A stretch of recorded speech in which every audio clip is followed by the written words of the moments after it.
Hello and welcome to IG's Look Ahead for 2025. I'm Chris Beauchamp, Chief Market Analyst for the UK, and I'm joined by a trio of wonderful people. We have McDonald and Angeline from Trade Live with IG, and of course, Axel Rudolph, our Senior Technical Analyst. We'll be talking about what's happened this year and what we think might happen next year. Who wants to go first? So we've had a year which has confounded strategists across the board, which I'm sure Axel feels very smug about because he's always the kind of person that says don't predict what will happen. But you've had two back-to-back 20% years in the S&P. You've had gold at a record high. You've had the dollar surging. You've had Bitcoin at a record high. And you've also had, even the FTSE 100 has hit a record high. Everything seems to have gone up this year. What do we all make of it? I think it's incredible that you pump $8 trillion into a pond, and then 3 years later, everything's at all-time high. It's almost as if, there's a function of money and that creates inflation. I'm hitting with the sarcasm early on, Chris, with the early punches, but how long can this go on? And how much of a mistake was it from the Federal Reserve and central banks around the world in the first place? Well, you could argue maybe that they didn't hike as soon as they should have done in 2021, maybe because if you remember, inflation was deemed to be transitory. Now, you might argue it was transitory, just not quite as transitory as they said it was. Well, the issue now is the genie's out of the bottle. Yeah, and you can't put it back again. Exactly, and no one wants to go against a trend, and so no one wants to leave the party whilst everyone's still dancing. And so here we are in this still melt-up as we speak, right? Yeah. Would you call it a melt-up, Axel? Not yet. I mean, I've seen 2000, the dot-com bubble, and we're heading into that territory. Yeah. But things can continue to go up longer than we can go short against it. So just be very careful. My favourite definition of a bubble is something that's going up that you're not long of. Yeah. That's the way to look at it. But anyone's favourite market so far this year? I love the Nasdaq, as everyone knows, and so I was quite tickled when I asked Monty earlier today to talk about his sentiment. So he does this daily and weekly sentiment report that our trader friends love, and he was taking a look at the Nasdaq and also, the Teslas, the Nvidias, and actually looking at both institutional, the fund management side of things, and even our own IG client base. It's still net. Long. They're holding their longs there. But then I think we got to look into, what is fund management and how is it judged? And you're judged by a benchmark, right? So you can't step out because everybody else is still in. Now, it takes a very brave person to make that first move, but it doesn't take much of a catalyst or a pinprick. We just don't know what it is, obviously, otherwise we'd see it coming. But it's coming. There is no way that we can sustain 2 years going into a third year of a 20% move, 15% move, and everybody predict it and everybody benefit from it. We're starting to get into this territory that I think I've only felt in 2007. I remember 99, 2000. I remember trading for the first time, I think. But the real feeling was from 2006, 2007, when we would look out across London and there was cranes everywhere because construction was on fire. And China was obviously buying all the resources it could. So you would be long miners, you would be long steel companies, you'd be long the equipment manufacturers. And that's exactly what it feels like now. With AI, with power, there's so many themes that are running concurrent, and nobody's getting hurt Yet. Yeah. So everybody's benefiting.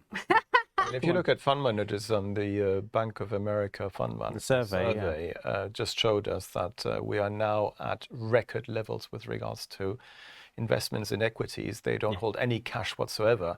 So everybody's long. Everybody thinks this Goldilocks scenario in the States is going to continue.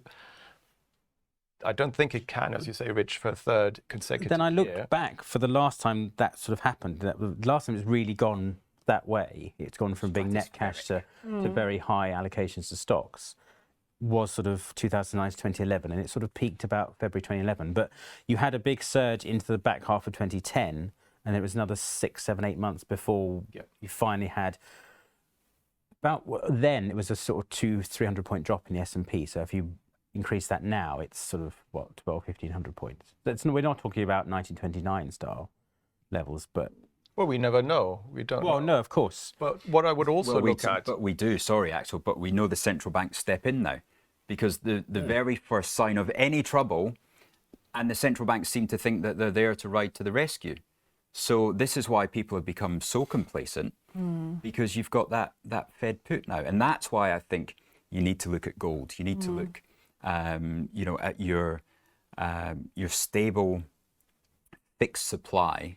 I almost said the dreaded crypto there, but I won't be drawn into that. Whether it's you just need to, in my opinion, be defensive, be safe. But I know. Well, I mean, the way I'm safe is just I'm moving my stops closer now to the market than I used to. Yeah. So I'm just becoming more careful. And also what we've looked at, Chris, you and I today, is breadth. If you look at the S&P 500, we have a very low breadth. Now, there are some studies which you showed me, which I found quite interesting, saying that actually when breadth is low, you can still have a roaring bull market, but can you have it 3 years in a row is my question. Well, yes. I think the point is that you've not really this year we had the standout event of the year must be August. And I think I sort of conflate it with Nvidia's earnings sort of tilted everybody off. And then you had the Bank of Japan hiking rates. And then you had that crazy Monday in August when everything seemed to happen at once. And that was probably the main volatility event of the year, I think. The perfect storm. Yeah, the perfect storm. But that dissipated really quickly. Almost by the end of the Monday, it felt like things had calmed down again. Same as Super Tuesday. That's a good point as well. It all bounced up after China's Super Tuesday. Rich was here in his China red top. And then by the end of the week, it just all dissipated again as well. And to your point, I agree. We cannot have 3 consecutive years of these gains. However, and this is to your point, I do think it may not be as bad if there is a correction because of that AI factor. And a word that you said this morning, which piqued my interest, was energy. Many people out there don't realize how much energy AI is actually going to take. This is going to support entire whole sectors across the board. We have a legion. I think I saw stats out there somewhere that 30 billion pounds worth of energy. Someone tried to quantify how much energy and water, by the way. There's some places in the US that are now drought situations because they need to cool these servers that are being manned by... Well, doesn't that tell you it's unsustainable, though? Well... This is the problem. We're pushing... It was exactly the same as 2007. 2007, you were worried that you wouldn't be able to feed everybody. So that was the growth of Monsanto. And Monsanto was the AI stock of the day because it could solve the world's problems. Well, how did that end up for Bayer? How's that in Monsanto? The only difference is we don't have governments reliant on Bayer, but we do have governments reliant on the Nvidias. We do have governments reliant on, Broadcoms. We do have governments like the Chinese government that are, making their own strides in those fields, with robotics and with autonomous cars. Those cars, all of it needs a huge amount of energy, which will have to support this somehow.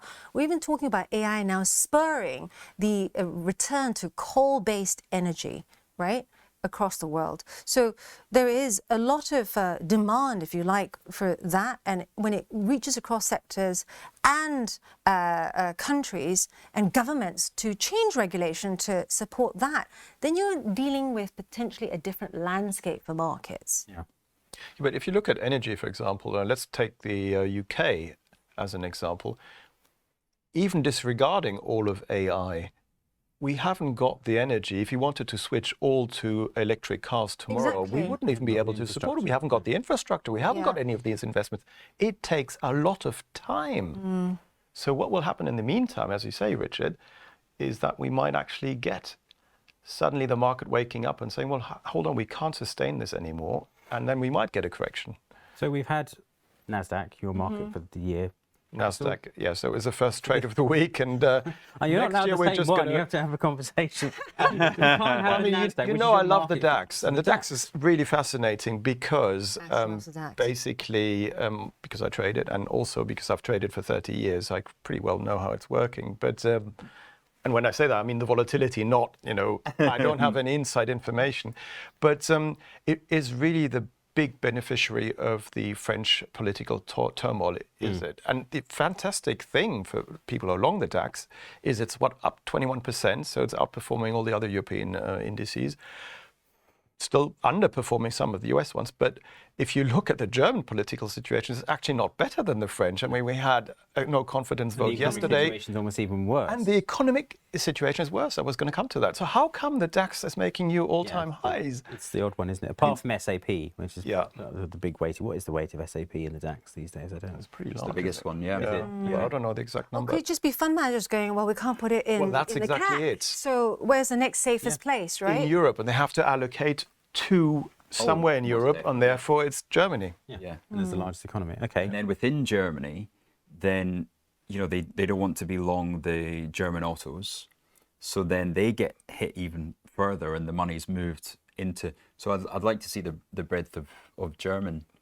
That's an interesting German one. index as well. Look at it. Well, yes, definitely. That's a really interesting point. And so we've got the Nasdaq, DAX.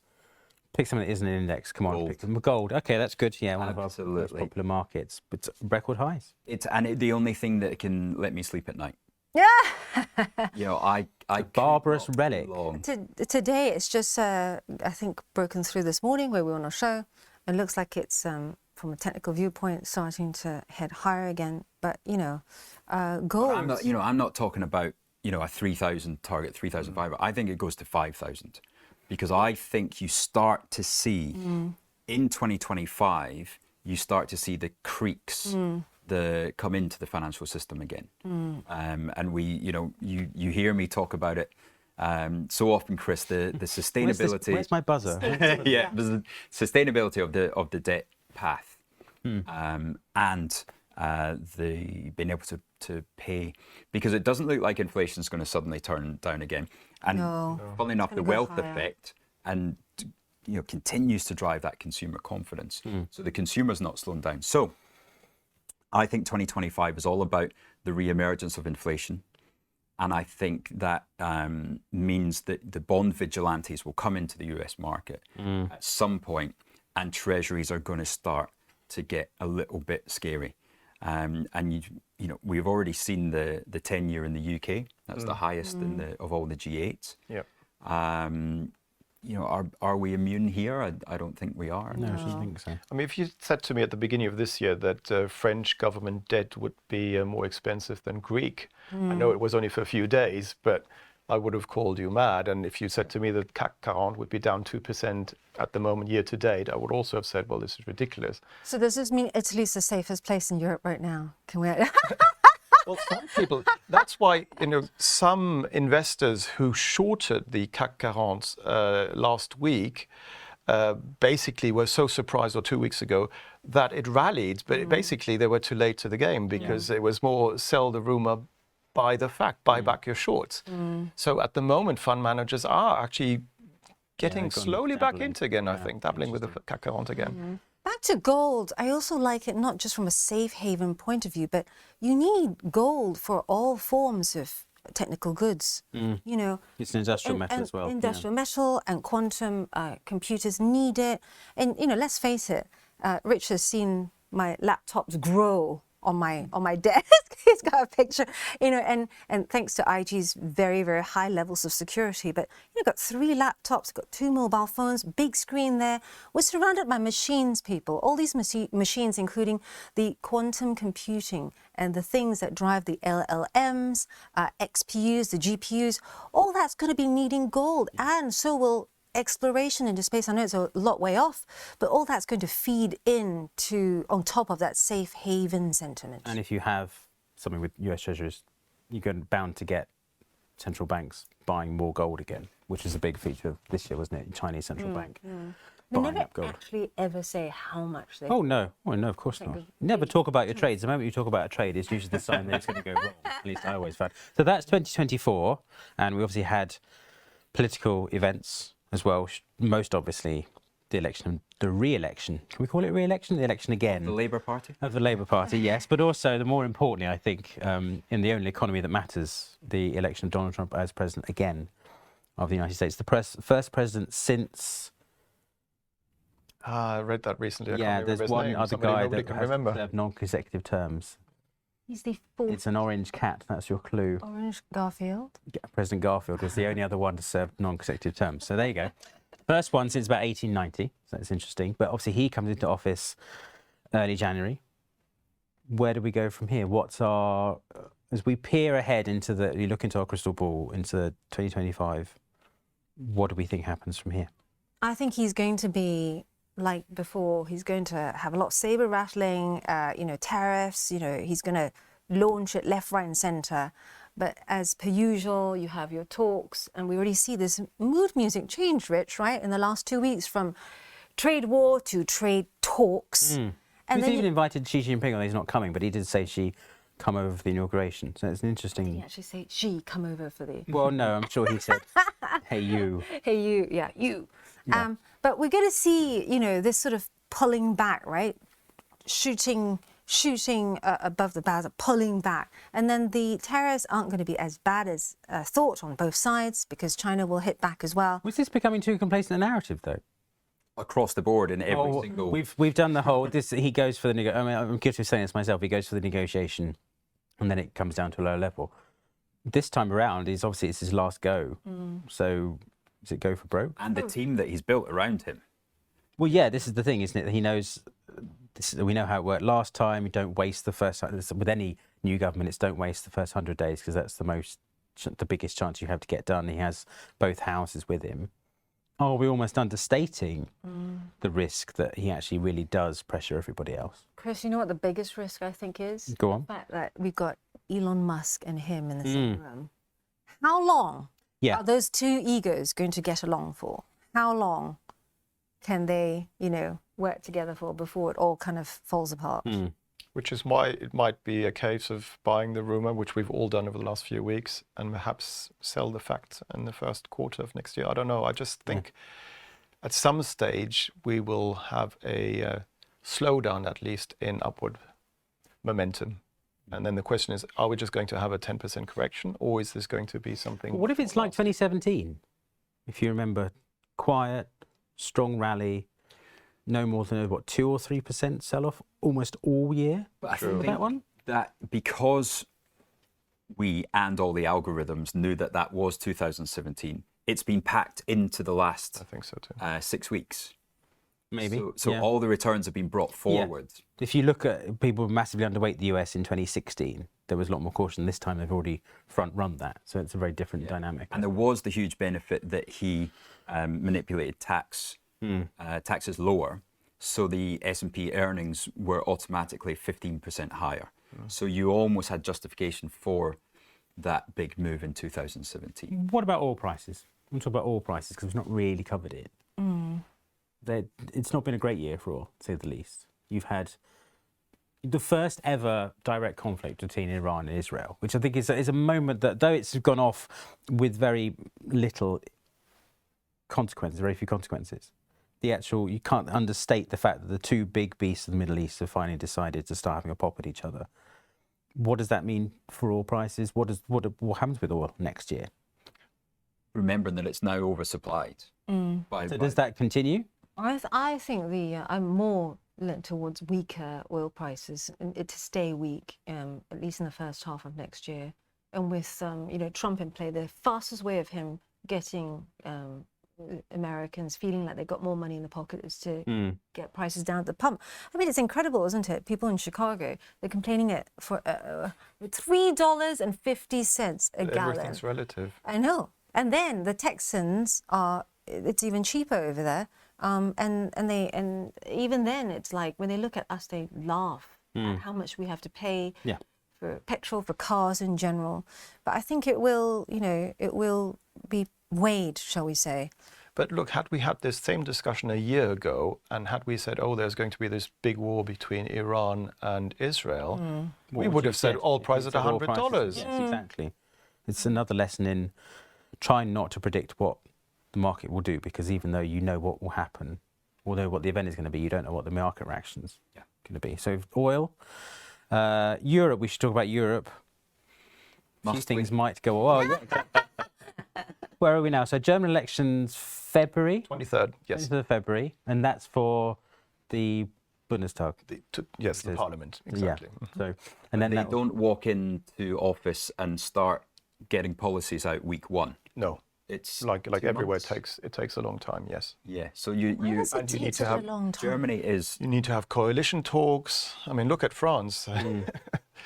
So yes, I mean it takes months, and we won't know before probably the beginning of summer whether we've got something stable in place or not. The question is what will happen in France in the meantime, because I don't think François Bayrou, our new prime minister there, will have an easy task at hand. And if Michel Barnier failed, how can he succeed? If they succeed in toppling another French prime minister, in 3 months. What does that mean for Macron? It's a tough call to make, and I think there's too many different scenarios there. What the important thing is, until May, and at the very earliest, the two biggest economies in Europe are impotent. And there is nothing that is going to come out of either at a time that the economies are slowing. The ECB, is trying to put a brave face of it. Christine Lagarde saying that they've declaring victory on inflation. I mean, please, that is just. What she needs is a banner that says "Mission Accomplished" behind her, because that works so well for Bush. So I think that it's really, really worrying. And US is not immune to the slowdowns in China and Europe. And we, as far as they're concerned, they seem to have completely forgotten the rest of the world as well. Yeah. So there's always a blowback, isn't it? Really, that's the problem. So and Europe's stuck in between, so it's looking vulnerable in a time when we've got Trump and also a weakening China, right? Because normally you can have maybe the US and a stronger Europe kind of lift each other, or if things aren't working out right, then everyone's looking at the China shot in the arm. Yeah. There is no shot in the arm, at least not that we've seen. We've been watching out. They tried, but it was just like a little tiny taster. It wasn't the main course, right? What I think will be key next year is that there is a lot of money out there that has already been made. I was trying to find some concrete figures today. I think it was in the billions in cash pile by the likes of obesity drug makers. And it's sitting there, and I think next year will be the year when they have to deploy this money. So your Eli Lilly's, your Novo Nordisk, they'll be going shopping in 2025. Okay, that's very interesting. And they're going to be looking for like the likes of Pfizer, for Astra, for even the small one like Terns Pharmaceuticals, to try and bulk themselves up, pardon the pun, now that they've made a huge amount of money with Wegovy and Ozempic. they can't just return it to shareholders. They don't. No, that's what you do when you run out of ideas, isn't it? That's what people say about dividends and buyback. It's what you do when you're stuck for ideas. But then central banks. We should talk about central banks generally for next year. What do we see from all of them? I don't know, the Fed to start with? Well, the Fed, we are expecting at the moment 2 more rate cuts, don't we? Three priced in, I think. With the one that we expect this week, yes. So I meant 2 more to come next year. But in my opinion, with, as you said, Rich, inflation perhaps being back on the cards, we might not even see that. So perhaps just 1. Well, certainly the CME Fed Watch tool does imply there's a huge amount of uncertainty out there, even for the ones that were priced in. Because we're seeing, Issa and I were looking at the charts going, never seen this, January, no cut, February cut, then March, no, it was just, you normally see a tapering, but this is just all over the place, looking out. Guessing, essentially. What do you reckon, Chris? I think they really do pause from January for a while, I think. Look at where they are with inflation. There's room for that to appreciate a bit more. So the moderation of language, I think, is the first step, really. And How much is the market fully prepared for that? And remembering that the government have to pay back their debt, they have to refinance, but companies took a load of cash in 2020 and they haven't need to come back to the debt markets since. Yeah. So if you're coming back to the debt markets and your financing is 6.5, 7, you know, how does that look comparative to where you got debt in 2020 at 1.5, 2? Yeah. But talking of debt, if you look at US household debt, I think it nearly hit $18 trillion in the third quarter of this year at all-time record highs. It always is, but it's getting to a point where also I think the average rate of credit card repayments in the US is something like 22 point something %. So all of that at some stage is going to bite people in the proverbial, don't you think? Quite possibly. So the Fed's slowing down. Talk about the ECB. Well, but just before we move on from that, the real, it can't afford to slow down, right? Because of the problems of household debt, because of the government debt.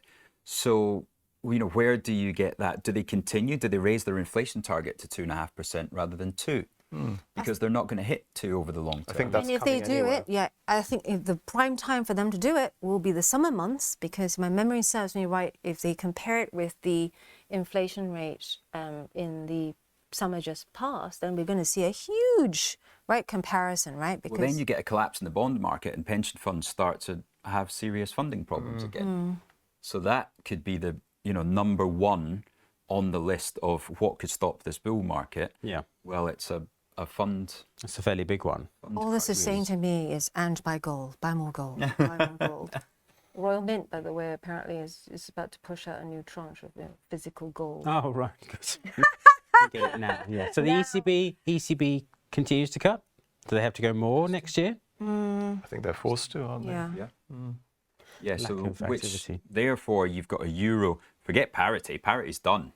If ECB's forced to cut, and we're talking about the Fed, only one cut, and that's the December one, no cuts next year, then we're talking about 90 cents rather than parity. So the euro tumbles. Yeah. Which imports inflation again, which is a problem for them. And in the Bank of Japan, we should talk about them. Well, we're not going to see a hike this week, I don't think. No, I think they've come back in again, haven't they? Yeah. But next year, I'm pretty sure we will. It feels like it. It does feel like it. And they've already warned, haven't they? The head of the Bank of Japan saying that it's almost time is coming to almost have to make the next step after shocking markets in August. Hopefully they won't be as cavalier as they were at that time. So you have to pick one market for next year that you think will be interesting. I'm not saying to make a call on where it will be, although I think you've rather nailed your colours to the mast with gold. No, that was last year. Oh no, but if you go to 5,000, surely that's the key. But well, yeah, that's only 100%. There's another market that you'll get more than 100%. Yes, that's true. We'll move on from that one. But okay, something we think is interesting to watch for next year. So I do guess it's the VIX. Yeah. So where will the VIX peak in 2025? I think we reached 65 on August the 5th. Your magic number is 25, isn't it? That's it. I really take a step back and get quite worried when we go upwards through 25, because that doesn't mean that it's stopping there. No, of course not. Usually it goes on. So that's what that will be the real sort of red flag or on my radar is the watching for a bit of volatility to come in. I honestly don't know, because a lot of markets are very, very interesting, but I think next year will be a trading market more than anything. You can't just be long at the beginning of the year and just run it until the end of the year. I think you'll have to be nimble and perhaps keep positions for a few weeks to a few months and then switch. Whether that's perhaps not the dollar, as I agree with your view, Rich, that the US dollar is probably going to continue to appreciate globally.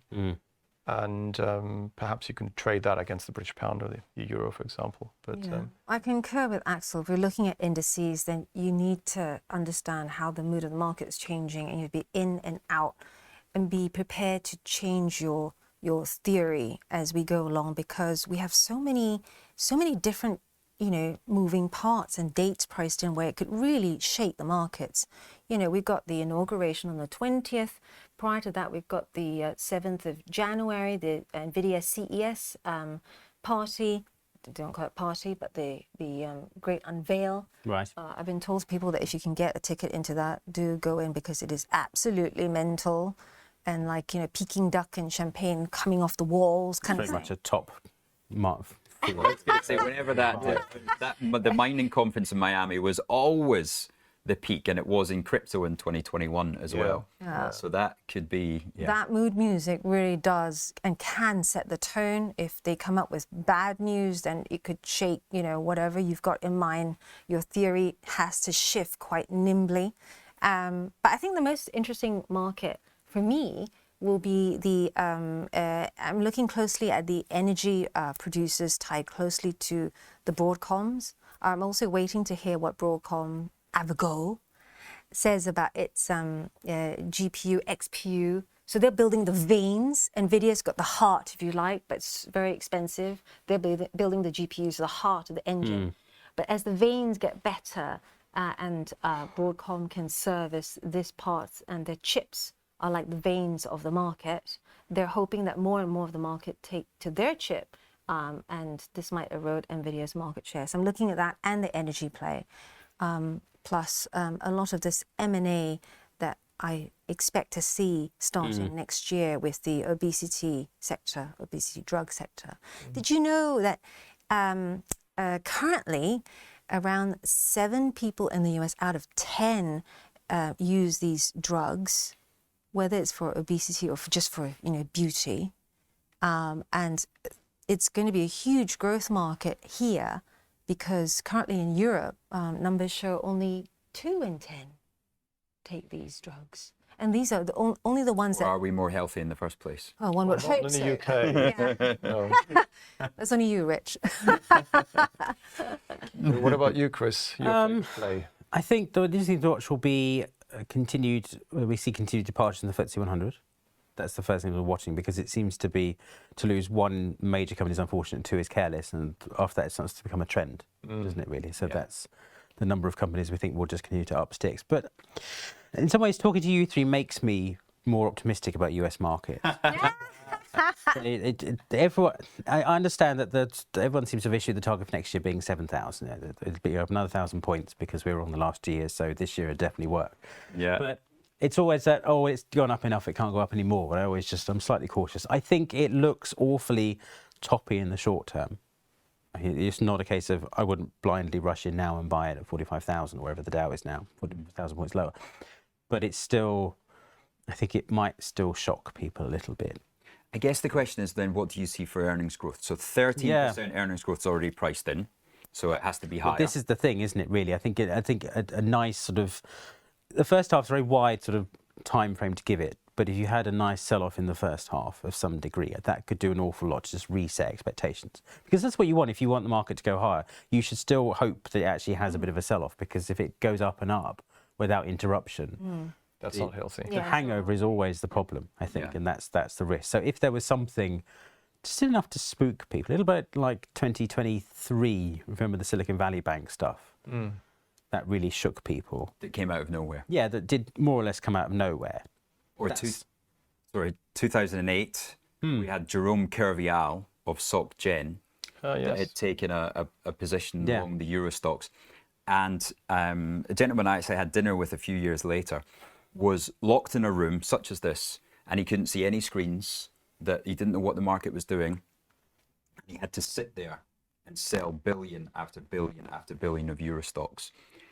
He didn't know that the market was down 7%, but that's 7% on a day on January the 8th. And everybody scratching their head thinking what's going on, and the rumours started. And that's how 2008 started. We know how it ended. So, it doesn't... There's always something. Is it an SVB, or is it Soc Gen, or This is the thing, isn't it? It's going to be something that you don't see coming, and that will be the problem for markets. Which is why you need stops. Yes, you need to always use a stop. Guardrails in place. Common sense. Exactly. Yeah. I concur. We need some sort of correction so that it's healthy. Isar talked about this on our show as well. In terms of trading psychology, you don't want it to just continually going up and up and up. You want some sort of mild correction so it takes some of the froth out of the market, and then we can continue on our hopefully merry way again. Yeah. The volatility is the price of admission, if you like, is what you should expect, really. Because we had this with the summer in video, which was down 30%. Was it more than 30% in August? From its peak to trough. 125 to 92. It's about that. Yeah. And everyone said, oh, I don't want to buy it now because it might go down some more. Look at where we are now. You can wave it in front of them and say, look, it's a record highs now, and you didn't buy it. And that's psychology for you. So the great thing is, of course, if you protect your portfolio with a put option, then not just do you another way of a benefit stop from it going down, but you also benefit from an explosion in volatility as well. Yeah. Precisely. Plenty of options. Plenty of excitement, certainly for the year ahead. So thank you for joining. Thank you for joining me. Thank you everyone for joining us, and we hope you have a Merry Christmas and a very prosperous New Year, and we will see you again in 2025.